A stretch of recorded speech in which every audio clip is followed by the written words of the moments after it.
I was today years old when I found out I can replace this clip with this clip and retain all the properties of this clip in a segment that I like to call This is your quick tip. Okay, so let's get to it. I'm going to replace this clip while retaining this red wash effect on it, this red wash from over here.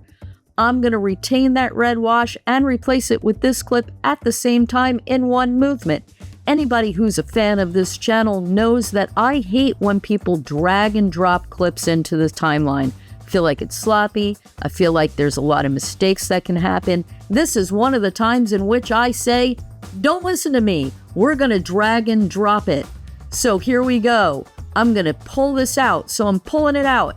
As I get close to this clip, I'm going to hold down Option and come right over the clip. And now I've replaced the clip that was there with this B-roll while retaining the red wash on it by dragging it, holding down Option, and dropping it into the timeline. Amazing. Didn't know, did it on accident one time, and I was like, wait, what just happened? So, I mean, even, see, we've got this red wash on it. Let's also put like a blur on it. I'm going to drag this Gaussian blur down and let's blur them out.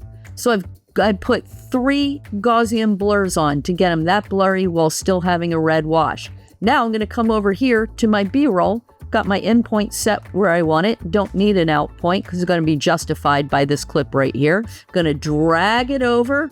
Going to hold down Option, and when I get over it, you see it turns to a green plus sign.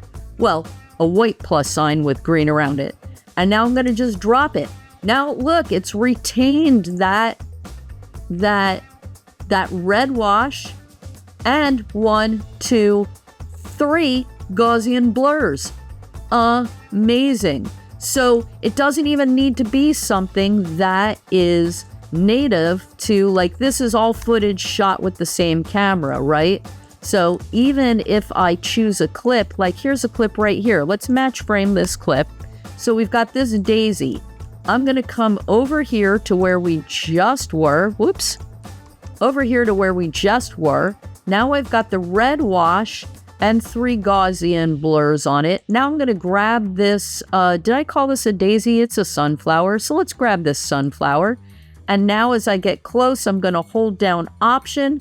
I'm going to drop it there. And look, here it is, the daisy that is a piece of stock footage that I got off of Envato. This is not a monetized channel. I just love Envato and I pay for it and it's been doing me right for years. So this piece of stock footage I grabbed off of Envato. I put it in here. And if you notice, it also... it's got all the 3 Gaussian blurs. It's got that red wash on it. So 1, 2, 3 Gaussian blurs, the red wash. And though, notice it's also scaled up.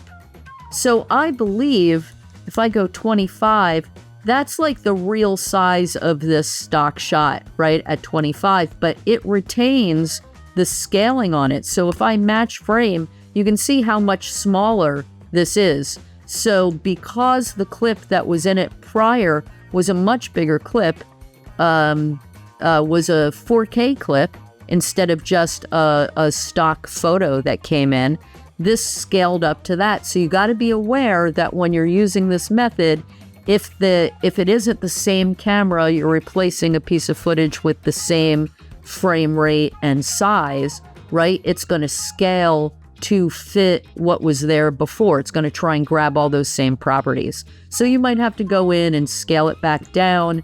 If you wanted to, I could scale it down to like 35, and now it's, you can see more of it, or you might have liked it over there at 50, framed like that. Season 2 taste. But there you go. That's the whole enchilada. That's why we call this a quick tip. Hope you enjoyed it. If you like this, give it a like. Share this tip with other people. Leave a comment. What's a quick tip that you have found that you were today years old when you found this out? I can't believe I didn't know this for as long as I did. Hit me up in the comments. I want to hear it. Other than that, I will see you in the next one.